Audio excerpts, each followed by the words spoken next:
একজন বসে বসে পায়খানায় বসে রুটি খায়, পায়খানায় বসে রুটি খায়। এ দেখলি কিরা নিষেধ না করে কোন? তুই কি পায়খানায় বসে রুটি খাইস? কাজে বাড়াবাড়ি করবা না, ফিরে করি কিন্তু গুদে মাহাই খাবো। যুবক যেভাবে কথাবার্তা বলে, যেভাবে চাল চলন, দমক দিলি কয় জ্ঞান দিয়া লাগবে না, অত জ্ঞান দেওয়া লাগবে না। আপনারা এই আগের মানুষ সমকালীন অবস্থা, এই প্রেক্ষাপট আপনারা বোঝেন না। শাসন করতে গেলে বেঁকে বসে, দাঁড়ায় দাঁড়ায় পেশাব করে, আমার পেশাব আমি করি, আপনার কি? যুবকে কিভাবে একটা মেয়েরে নিয়ে মোটর সাইকেলে চলিস, কুত্তয় লজ্জা পায়। তোর চাল চলন দিকে কুত্তয় লজ্জা পায়। তারে যদি ধমক দেওয়া হয় তাহলে অত জ্ঞান দেওয়া লাগবে না, আমার মোটর সাইকেল আমি চলি।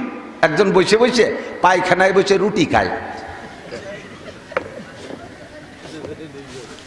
পায়খানায় বসে রুটি খায়। এ দেখলি কিরা নিষেধ না করে কোন? তুই কি পায়খানায় বসে রুটি খাইস? কাজে বাড়াবাড়ি করবা না, ফিরে করি কিন্তু গুদে মাহাই খাবো, রুটি দিয়ে মাখাই খাবো। কথার কথা এরকমই বলনেওয়ালা যুবক আছে না নাই? কথা বলেন, কোন যুবক কথা মানে না। আর এই গত 1-1.5 বছর হলো যুবকরা এত বিয়াদব হয়ে গেছে, কেউ কার কথা শোনে না। ছাত্ররা উস্তাদ মানে না, স্কুল কলেজে তো মানেই না। ইদানিং আমরা মাদ্রাসায় এই বিপদ দেখতেছি। আগে উস্তাদদেরকে ছাত্ররা ভয় পাইতো, এখন ছাত্রদেরকে উস্তাদরা ভয় পায়। কোন বিপদে ফেলায় দেয়, কোন ঝামেলায় ফেলায় দেয়, কোন অপবাদ লাগাই দেয়। হুমুমু দাহরিন, কোন প্রাণীর চিন্তা নাই। আমাদের সারা জীবন ভরে চিন্তা, কামাই করবো কিভাবে, বউ পালবো কিভাবে, ছেলে মেয়ে পালবো কিভাবে, পালাপোষার চিন্তা। এই চিন্তা অন্য প্রাণীর নাই। এই যে সামনে আর মাসখানিক পরে থেকে কুত্তর ডেলিভারি শুরু হয়ে যাবে, সারা আন্তর্জাতিক, সারা দুনিয়া জুড়ে 4-5টা ছেলে মেয়ে একটা কুত্তয় জন্ম দেবে। কোন কুত্তয় কি এই চিন্তা করবে আল্লাহ একে আব্বা নাই, এটা কোন থেকে কিরবে রে, এটা ফিডার খাওয়াবো কি রে, কি দুধ খাওয়াবো, একটা জাঙ্গি ভেঙ্গে নাই, একটা প্যাম্পাস কিনে দিল না কেউ, একখান কুটি খেতা নাই, একটা মশারি নাই, সুবানি কোন জায়গা, এইগুলো কোনো কুত্তর চিন্তা আছে? কতক্ষণ আছে? আর আপনার একটা পেটে আসার সাথে উল্টো শোনো শুরু হয়ে যায়, আলটা শোনো। বাচ্চা আইস পেটে আসছে, কালকে থেকে মেশিন শুরু হয়ে গেছে, কম্পিউটার দিয়ে চেক আপ, একেবারে 9 মাস পর্যন্ত চেক আপ। এরপরে তার জন্য গুছাগুছি কত কিছু। আল্লাহু আকবার। এই চিন্তা অন্য প্রাণীর নাই, গরুরও নাই, ছাগলেরও নাই, কুত্তরও নাই, কোন প্রাণীর এই চিন্তা নাই। এই হুমুম উদাহরণ দুশ্চিন্তা একমাত্র মানুষের। গম হামকো দিয়া সবসে যে মুশকিল নজর আয়া, অন্য কেউরে দুশ্চিন্তা দেয় নেই, একমাত্র মানুষকে দুশ্চিন্তা। দেখেন যারা রাজা হবে বলে নাচিয়ে বেড়াচ্ছে, তাদের চাইতে আমরা ভোটার রাও চিন্তা কমতেছি না। কতক্ষণ? কোন প্রাণীর জগতের ভিতরে এই রাজনৈতিক দুশ্চিন্তা নাই, আমাকে মধ্যে আছে। একে বলে হুমুম দাহরিন, সারা জীবনের দুশ্চিন্তা। এই কথাটা কয়ে নেই একটু মনে রাখার জন্য। তাহলে বিয়ের হাকিকাত 4টে কইছি। 1 নম্বরে সুরুরু শাহরিন, 2 নম্বরে লুজুমু মাহরিন, 3 নম্বরে কুসুরু জাহরিন, সারা জীবনের মাজা ভাঙ্গা খাটনি, 4 নম্বরে হুমুমু দাহরিন, দুশ্চিন্তার বোঝায়, দুশ্চিন্তার বোঝা মাথায় ওঠে, 5 নম্বরে নুজুলু কবরিন, খাটতে খাটতে খাটতে খাটতে শেষ কবরে চলে যেতে হবে। 6 নম্বর আর 7 নম্বর দুকুলু জান্নাতিন আও নারিন, ওই ভালো চালাইতে পারলে বউ বাচ্চারে সুন্দর পরিচালনা করতে পারলে বেশতে, আর যদি উল্টো পাল্টা চালাও তাহলে দোজক। এই হলো বিয়ে, এছাড়া বিয়ে আর কি? কতক্ষণ? গম হামকো দিয়া সবসে যে মুশকিল নজর আয়া। আল্লাহ তাআলা আমাদেরকে দুশ্চিন্তা দিছে। এবার দুশ্চিন্তার ভিতরে আমরা যে হালাতে আছি, আপনারা সাধারণ পাবলিক বিভিন্ন কাজে বন্টন আছেন। আমরা হুজুররা, আপনারা মনে করেন যে সব হুজুরের এক কাজ, তা না। হুজুরকে ভিতরে আল্লাহ তাআলা কাজ ভাগ করে দিছে। একদল মসজিদের ইমামতি করে, আরেক দলে মুয়াজ্জিনি করে, আরেক দল হাদিস পড়ায়, আরেক দল মুহতামিমি করে, আরেক দল হেফজখানায় পড়ায়, আরেক দল কিরাতখানায় পড়ায়, আরেক দল পীর মুরিদি করে, আরেক দল ময়দানে জিহাদের কাজ করে, আরেক দল লেখালেখি করে। আর আমাদের মতে এক দলটা আল্লাহ তাআলা কইছে তোমরা ওয়াজ করে খাবা। আমাকে দেশে সবচাইতে কঠিন এই ওয়াজ করা।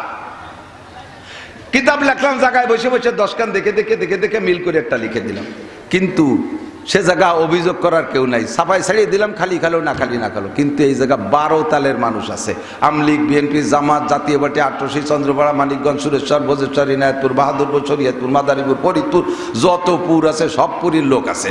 তবলিগ, সরমনাই, এতাতি, ওয়াজাহাতি, হেজবুত তৌহিদ, কাদিয়ানি, আনি, ছেয়ানি, 12 আনি, 6 আনি, সব দলের মানুষ আছে। ছোট আছে, বুড়ো আছে, গুড়ু আছে, কান্দা পার্টি, হাসা পার্টি, দোয়াসলা পার্টি, সব দল পার্টিরে গুছাই গেছে বসায় রেখে 2 ঘন্টা ওয়াজ করা কঠিন ব্যাপার, খুব কঠিন ব্যাপার। কয় চল যাই যে গোপালগঞ্জের হুজুর নিজে গিয়ে শুরু হচ্ছে, আবার তাই কয়।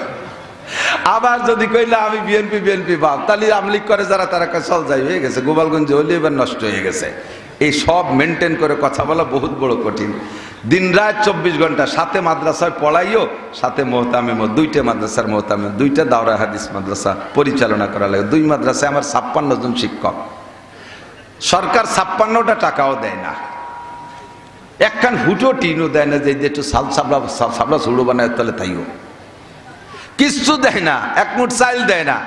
এই 56 জন শিক্ষক আর 2 মাদ্রাসায় 400 ছেলে বোর্ডিংয়ে খায়।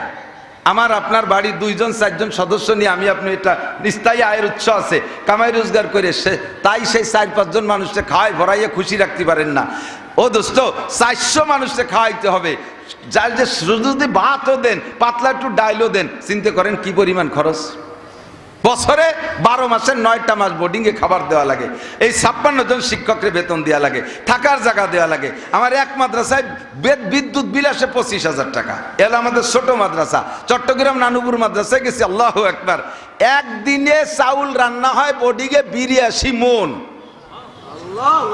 পুরোই মুস্কুন্নি ইউনিয়ন বলে খাওয়ানো যায় না। এটা কোন ইউনিয়ন? আমি মুস্কুন্নি ইউনিয়ন করে দিছি। হামিদ্দি ইউনিয়ন, সারা ইউনিয়নের মানুষকে একদিন খাওয়ানো যায়। এই পরিমাণ চাউল এক মাদ্রাসায় একদিন রান্না হয়। নানুপুর, হাটাজারি এরকম হয়। খাওয়াই কে? একটু বলবেন না কে খাওয়ায়? যে আল্লাহর উপরে ভরসা করে, আল্লাহই তার জন্য যথেষ্ট, ঠিক না? আল্লাহ যথেষ্ট। তাকদু খেমাসান তারুহু বেতানান। কওমি মাদ্রাসার উলামায়ে কেরাম পাখির মতো তাওয়াক্কুল নিয়ে চলে। পাখির ঘর নাই, বাড়ি নাই, জায়গা নাই, জমি নাই, চাকরি নাই, বাকি নাই, ব্যবসা নাই, বাণিজ্য নাই, বিজিএফ কার্ড নাই, পঙ্গু ভাতা, বয়স্ক ভাতা, বিধবা ভাতা কিছু দেয় না সরকারে। পাখি একটা গাছ লাগায় না, 1 মুঠ ধান বুন হয় না। অথচ এই দেশের সমস্ত যত ফসল আর ফল আছে, যে পাখিতে যে জাতের ফল ফসল খায়, গারিস্তের চাইতে 8 নম্বরটা পাখিতে খায়। ওই আম গাছের সিকটি ডালে একটা আম প্রথম পাকছে, বাড়িওয়ালা সহে দেয় না, পাখিতে সে অর্ধেক খাইয়ে আর অর্ধেক ছাড়ি দিয়েছে, কাকা এটুক তুমি খাও। ধান বুনেছেন, পাকা ধান আগে বাবুই পাখিতে খায়, ঠিক কিনা? সব তারা খায়, অথচ তাদের ক্ষেত খামার নাই। তাদের সারা বছর কোনো ক্ষুধা থাকে না। সকালবেলা খালি পেটে বেরোয়, সন্ধ্যাকালে ভরা পেটে বাড়ি আসে। উলামায়ে কওমি 8ই শাওয়াল মাদ্রাসা খুলে সারা বছরকে সামনে নিয়ে খালি হাতে রওনা দেয়। বছরের শেষ আল্লাহর রহমতে খাইয়ে দেয়, ও খারাপ না। আমি তো এই যে খাটতে শুয়ে যাচ্ছি, আর বাকি হুজুরকে দেখছেন আল্লাহর রহমতে গায়ে গতের গোস্ত আপনার কাছে বাড়িটা কম না, এর বেশ মাতিয়ে গেছে খাইয়ে দিয়ে। স্বাস্থ্য চেহারা কত সুন্দর, খাওয়াই কে? ওমাইয়া তাওয়াক্কাল আলাইহি। একদল কয় সার্টিফিকেট নাই কওমি মাদ্রাসায়, হুজুররা কি রেখাবে, কি রেখাবে? তুমি তো আমার সাথে আইসে খাইয়ে দাও, খাইয়েও শান্তি পারবা না। আমি তো মাঝে মাঝে কই, আল্লাহ না খাওয়া বিদ্যা পড়ি এত খাওয়া, না খাওয়া বিদ্যা পড়ি এত খাওয়া, খাবারের জ্বালায় আমি পাগল হয়ে যাই, পলায় থাকি যে খাবো না। রুজির মালিক কে? আল্লাহ। একটু এদিকে আসি দোস্ত, যারা দাঁড়িয়ে আছেন একটু বসার চেষ্টা করেন। আমি শুরু এবং শেষ, আরবিতে গেলে বেদায়া আর নেহায়া, খেয়াল করেন কি বলছি, বলতে পারবেন? বেদায়া ওয়ান নেহায়া। আল্লাহ পাক 1500 বছর আগে জানে যে মুস্কুন্নির এই মাহফিলে জাগায় হবে না, জায়গায় টান পড়ে যাবে, লোক বেশি হয়ে যাবে, দাঁড়ায় থাকবে। এই জন্য একটা আয়াত ওই সময় নাজিল করে দিয়েছে, ওয়াইজা কিল এরকম তাফাসসাহু বিল মাজালিস। যখন তোমাদের বলা হয় যে দেখো কত মানুষ আহলে হাদিস আলাগের মতো বই ছানা বাঁধে দাঁড়ায় রয়েছে, এইরকম যদি হয় যে ভিতরে জায়গা হচ্ছে না, বসার জায়গা, তোমরা একটু জায়গা করে দাও, একটু জায়গা ছাড়িয়ে দিয়ে জায়গা করে দাও। হয়তো বলবেন যে আল্লাহ আমি সেই সন্ধ্যের সময় এসে ফাঁসাই দিয়ে বসে বসে কত সুন্দর একটা জায়গা বানায় বসে রয়েছি, আমি এত ভালো জায়গা ছাড়িয়ে দিলি, তুমি আমার কি দিবা কও, পছন্দ হলে ছাড়বো নাহলে ছাড়বো না। আল্লাহ কাইয়াফসাহিল্লাহু লাকুম, সূরা তোরে বেহেশতের মধ্যে জায়গা দেবো। তোর এই যে মুসকুন্নি জায়গার কয় টাকা দাম, বেস্তের মধ্যে অট্টুক জায়গা ছাড়িয়ে দেবো, একটু জায়গা ছাড়িয়ে দিয়ে আগে বসলে বেস্তের মধ্যে একটা জায়গা দলিল হয়ে যাবে। বলবেন না সুবহানাল্লাহ? আর কি একটু আগে বসবেন নাকি একটু জায়গা দিয়ে? আর যারা দাঁড়িয়ে আছেন তারা যদি বসে ওয়াজ শোনেন, হযরত আব্বাস রাদিয়াল্লাহু তাআলা আনহুর সাথে জান্নাতে যাবেন। হযরত আব্বাস জান্নাতি, নিঃসন্দেহে হযরত আব্বাস জান্নাতি, হযরত আব্বাস জান্নাতি। যদি বসে বয়ান শোনেন হযরত আব্বাসের সাথে জান্নাতে যাবেন। সবাই বলেন আমিন। আবার অনেকে বস্তি করার সাথে সাথে উঠে আটা দেয় কেন্নুর মতো। কেন্নু চেনে নাকি? ওই যে কেন্নু পোকা কয় না, এর অনেক পাওয়ালা, ওই যে লম্বা লাল লাল আছে ভ্যারাইটি রঙের, কেন্নু কয় নাকি নাকি? হ্যাঁ, কেড়া কেড়া কেড়া পোকা চেনেন না? লম্বা লম্বা লাল কেড়া। ও কি পাও বেশি বলে জোরে আটে নাকি? অনেক পাও বুঝায় অত জোরে আটে না, রেলগাড়ির মতো। কিন্তু রেলগাড়ির তো গতি আছে, তো আটে আস্তে আস্তে। এখন ওরে যদি ঠেলা দেন যে এইভাবে আটলি পারে তুমি কোন সময় ভাঙ্গা যাবা না, একটু জোরে আট, তাহলে কি রে গোল হয়ে ভয় সাজ দেখা পারলি তুই আইটি বেড়ে আমি আটো না। যারা দাঁড়াই ওয়াজ শুনতেছে তাকে বসতি গেলে ঠিক আছে তুমি ওয়াজ করে বেড়াকে, আপনার তাও শুনবো না, শেষে তার এক বিপদ। আটা দিলে যদি কেড়ার মতো গোল হয়ে যায়। তো যে যেভাবে পারেন সেইভাবে শোনেন। আমি শুরু আর শেষ দুইটা বলবো। কোরআন শরীফের আয়াত যা পড়ছি তা তো সবাই জানেন। জীবনে মানুষ মাটি দিয়েছেন যারা, আয়াতটা জানেন না? মিনহা খালাকনাকুম পড়বেন। ওয়াফিহা নুঈদুকুম ওয়া মিনহা নুখরিজুকুম তারাতান উখরা। কথা কার? আল্লাহ এই আয়াতের ভিতরে কি বলছেন আল্লাহ তাআলা?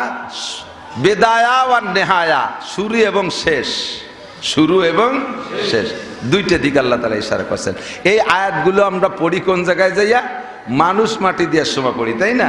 সাহাবায়ে কিরামদের থেকে, হুজুরের থেকে এ পর্যন্ত পড়তে পড়তে আসতেছে, তাই আমরা এটা এখনো পড়ি এবং পড়াও চলতে তালে থাকবে।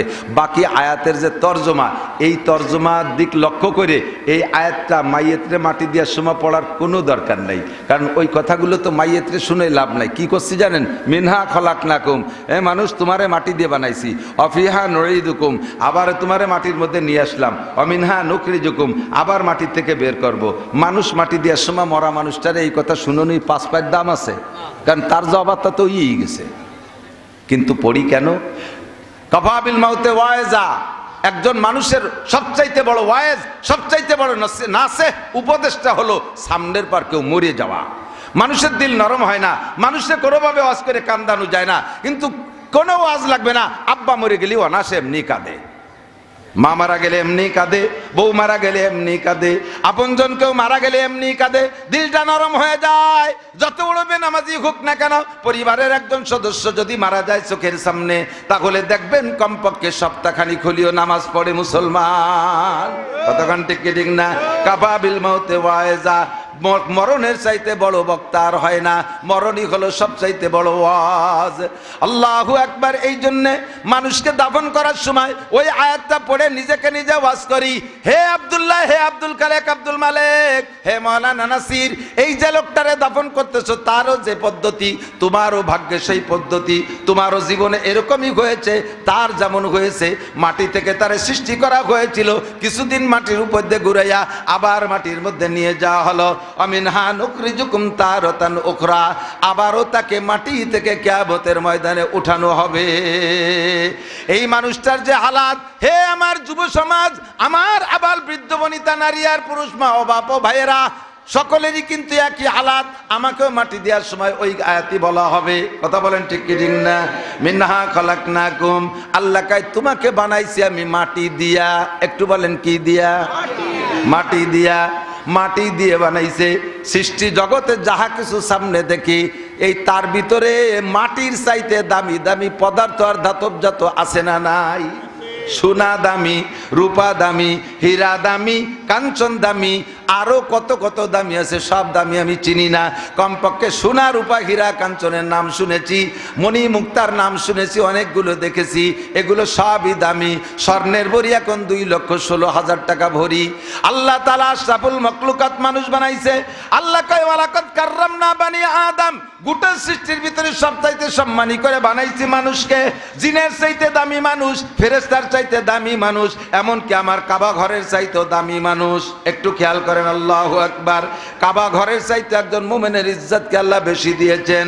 একটু লক্ষ্য করেন, যদি কোনো মানুষের এগেনস্টে মিথ্যা মামলা করে, আবার খেয়াল করেন, একজন মুসলমান আর একজন মুসলমানের এগেনস্টে যদি মিথ্যা মামলা করে, আর ওই মিথ্যা মামলায় যদি আর একজন সাক্ষী দেয়, মিথ্যা মামলায় যদি বাদীর পক্ষে কেউ সাক্ষী দেয়, মিথ্যা মামলায় যে বাদীর পক্ষে কোর্টে দাঁড়ায় সাক্ষী দিলে আসামি যখন দেখে যে একেবারে তাজা কথা, মিথ্যা কথা বলল, আসামির অন্তরে কষ্ট লাগে কি লাগে না?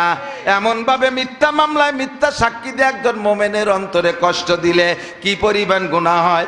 আল্লাহর কাবা ঘরকে দুশ্মনী কইরা শত্রুতাই করে 36 বার ভেঙে ফেললে যেই গুনাহ, একজন মোমেনের ইজ্জতের পর আঘাত দিলে, তার মনে মিথ্যা মামলা মিথ্যা সাক্ষী দিয়ে কষ্ট দিলে তার চাইতে বেশি কষ্ট হয়, তার চাইতে বেশি গুনাহ হয়। দোস্তরে, এদিক তাকাইলে দেখা যায় কাবা ঘরের চাইতে মোমেনের ইজ্জত সম্মান আল্লাহ বেশি দিয়েছেন। কিন্তু এই সম্মানী মানুষে বানাইছে সোনা দিয়ে না, রূপা দিয়ে না, মণি মুক্তা দিয়ে না, হীরা কাঞ্চন দিয়ে না, মানুষে বানাইছে কি দিয়া? মিনহা খলাকনাকুম, আমি আল্লাহ তোমাদেরকে মাটি থেকে বানাইছি। ডাইরেক্ট মাটি দিয়ে বানাইলে এক কথা ছিল, ডাইরেক্ট মাটি দিয়ে বানাই নাই, মাটির ভিতরে থেকে নির্যাস বের করেছে। মিমবাইনিস সুলবি আত-তারাইব, আব্বার পিঠের 2 সানার মাঝখানে ছোট্ট একটা টুপলা আছে। খাদ্য খুরাক আব্বায় যা খায় সব খাদ্যকে নির্যাস বানাইয়া বিভিন্ন সাইডে পাঠাইয়া দেয়, খানিকরে রক্ত বানাইয়া দেয়, কিছুরে ক্যালসিয়াম বানাইয়া দেয়, কিছুরে বিভিন্ন কিছুতে পাক কইরা কিছু অংশ আবার নির্যাস বের করে দেয়। একেবারে তার ভিতরে মূল ম্যাটেরিয়াস মণি বা বীর্য একটা অংশ আল্লাহ বের করে ওখানে রাখে। যেই বীর্যটা এত নাপাক, এত নাপাক, 5 কেজি পায়খানা করলেও তার গোসল ফরজ হয় না, শুধু অজু ফরজ হয়। আর সামান্য 1 ফোঁটা বীর্য হয়ে গেলে সারাটা শরীর নাপাক হয়ে যায়, গোসল ফরজ হয়। বানাইছি 1 নম্বরে মাটি দিয়া, 2 নম্বরে ডাইরেক্ট মাটি দিয়া না, মাটির ভিতরে নির্যাস বের করে বীর্য তৈরি করেছি। যেই বীর্য এত নাপাক যা তোমার আব্বার শরীরে থেকে বের হইলে আব্বার গোসল ফরজ হয়ে গেছে। এত নিচু মানের জিনিস দিয়ে বানাইছি। কেন বানাইছি একটু পরে বলবো। এবার তাই দিয়ে বানাইলাম কোন জায়গা? তোমার মায়ের রেহেমের ভিতরে, পেটের ভিতরে রেখে তোমারে তৈরি করেছি, সে জায়গা তোমারে খাওয়াইছি কি তা কি তোমার মনে আছে? তোমার মায়ের প্রত্যেক মাসের মাসিকের রক্তকে আমি বন্ধ করে দিয়ে ওই পচা রক্ত, নাপাক রক্ত, হারাম রক্ত খাওয়াইয়া তোমারে বানাইছি। কেন এত এত নিচু মানের জিনিস দিয়ে বানাইলাম? যাতে করে তোমার মধ্যে কোনো অহংকার না আসে। নিজের দিকে তাকাও। আল্লাহ বলেন, হাল আতাল ইনসানে হিনুম মিনাদ দাহরি লাম ইয়াকুন শাইআম মাযকুরা। হে মানুষ, তুমি কি একবার ভেবে দেখো নাই একটা সময় দুনিয়ায় তুমি উল্লেখযোগ্য কিছুই ছিলে না, তোমার নামও ছিল না, গন্ধ ছিল না। আল্লাহ পাক তোমাকে এইভাবে কৌশল কইরা এত সুন্দর করে তোমারে বানাইছে। কিন্তু বানাইলেন কিভাবে? বীর্য দিয়ে, পচা রক্ত দিয়ে তোমাকে বড় করেছেন, সৃষ্টি করেছেন। আর তার গুঁড়া হলো মাটি। কেন মাটি দিয়ে বানাইলেন? আল্লাহ কয়, মাটির মধ্যে 2টা গুণ আমার বড় পছন্দ হয়, এই 2টা গুণ আমার খুব পছন্দের, যাতে ওই 2টা গুণ মানুষের মধ্যে থাকে। আর ওই 2টা গুণের কারণে মানুষ ফেরেশতা আর চাইতে দামি হয়ে যেতে পারে। 2টা গুণ মাটির মধ্যে কি যুবক শোনো? 2টা গুণের একটা গুণ হলো মাটির মধ্যে ধৈর্য। কথা বলেন? মাটির মধ্যে ধৈর্য, মাটির ভিতরে সহনশীলতা, মাটির মধ্যে নম্রতা, মাটির মধ্যে ভদ্রতা, মাটির মধ্যে বিরক্তি নাই, মাটির মধ্যে অহংকারিত্ব নাই। জীবন ভরে মাটির উপর দিয়ে হাঁটি, কোনোদিন মাটি কইল না মিয়া আর আমার উপর দিয়ে হাঁটতে পারবা না, আমার উপর দিয়ে হাঁটতে পারবা না, এইগুলো মাটিতে কোনোদিন বিরক্ত বোধ করে নাই। এক জায়গা 30 বছর পর্যন্ত ড্রেজার দেবা কোদাল দিয়ে খনন করে পুকুর বানাইয়া পানি ব্যবহার করেছেন, মাস্টার ছাড়িয়ে খাইছেন। 30 বছর পরে আবার ড্রেজার দুইটাকে বন্ধ করে দিয়ে, ওইটারে বন্ধ করে দিয়ে তার উপরে 30 তালা দালান জুড়ে দিয়েছেন। কোনো দিন মাটিতে কয় না, ও মিয়া তুমি তো 2 মন বইতে পারো না, তুমি কত বড় নির্বোধ, এতদিন পর্যন্ত পুকুর বানায় একভাবে ব্যবহার করেছো, আবার এই 10 তালা দালান আমার কাঁধে উঠাই দিয়েছো, তোমার মতো বেবোধ হয় না, তুমি বড় জালেম।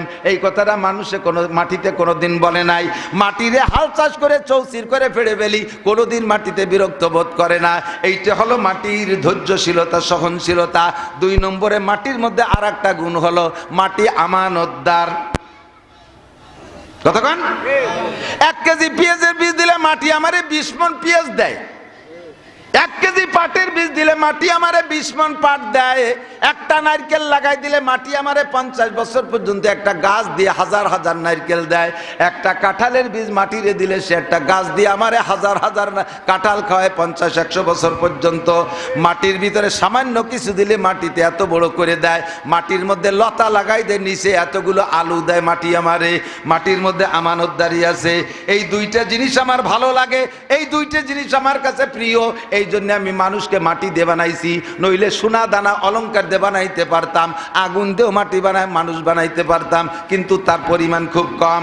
আবহাওয়াতেশ খাকো বাদো বান্দা আন, আগুন পানি মাটি বাতাস 4টে দিয়ে বানাইছি, তার ভিতরে মাটির পরিমাণ বেশি। শেখ সাদি রহমাতুল্লাহ আলাইহি বলেন, নাশায়াত বনিয়া দমে খাকে জাদ কেদার সারকুনাত কে বরতুন দিও বাদ চুরাবা তুরাবা চুনি তুন দিও সরকশি নাপেন্দা রামাজ খা কিয়া জাতেশি। ও যুবক, শেখ সাদি রহমাতুল্লাহ আলাইহি এই আয়াত আর হাদিসকে সামনে রেখে বলে, বনি আদমকে আল্লাহ বানাইছে মাটি দিয়া। এই মাটির বানানো মানুষের উচিত না ভিতরে অহংকার রাখা, তাকাব্বুরি রাখা, ফকর রাখা, হিংসা রাখা, মানুষের উচিত না। কিন্তু দুনিয়ার মানুষ, যুবক, তোমার চাল চলন উঠা বসা দেখে আমার তো মনে হয় না যে তুমি মাটির বানানো মানুষ। তোমার চাল চলন উঠা বসা দেখে আমার মনে হয় তুমি আগুনের বানানো শয়তানের বাচ্চা, শয়তান। কতক্ষণ যুবক যেভাবে কথাবার্তা বলে, যেভাবে চাল চলন, দমক দিলি কয় জ্ঞান দিয়া লাগবে না, অত জ্ঞান দিয়া লাগবে না। আপনারা এই আগের এই মানুষ, সমকালীন অবস্থা, এই প্রেক্ষাপট আপনারা বোঝেন না। শাসন করতে গেলে বেঁকে বসে, দাঁড়ায় দাঁড়ায় পেশাব করে, আমার পেশাব আমি করি, আপনার কি? যুবকে কিভাবে একটা মেয়েরে নিয়ে মোটর সাইকেলে চলিস, কুত্তয়ও লজ্জা পায়। তোর চাল চলন দিকে কুত্তয়ও লজ্জা পায়। তারে যদি ধমক দেওয়া হয় তাহলে অত জ্ঞান দেওয়া লাগবে না, আমার মোটর সাইকেল আমি চলি। একজন বসে বসে পায়খানায় বসে রুটি খায়, পায়খানায় বসে রুটি খায়, এ দেখলি কিরা নিষেধ না করে কোন? তুই কি পায়খানায় বসে রুটি খাইস? কাজে বাড়াবাড়ি করবে না, ফিরে করি কিন্তু গুদে মাহাই খাবো, রুটি দিয়ে মাখাই খাবো, কথার কথা। এরকমই বলনেওয়ালা যুবক আছে না নাই? কথা বলেন। কোন যুবক কথা মানে না। আর এই গত 1-1.5 বছর হলো যুবকরা এত বিয়াদব হয়ে গেছে, কেউ কার কথা শোনে না। ছাত্ররা উস্তাদ মানে না, স্কুল কলেজে তো মানেই না। ইদানিং আমরা মাদ্রাসায় এই বিপদ দেখতেছি। আগে উস্তাদদেরকে ছাত্ররা ভয় পাইতো, এখন ছাত্রদেরকে উস্তাদরা ভয় পায়। কোন বিপদে ফেলায় দেয়, কোন ঝামেলায় ফেলায় দেয়, কোন অপবাদ লাগাই দেয়।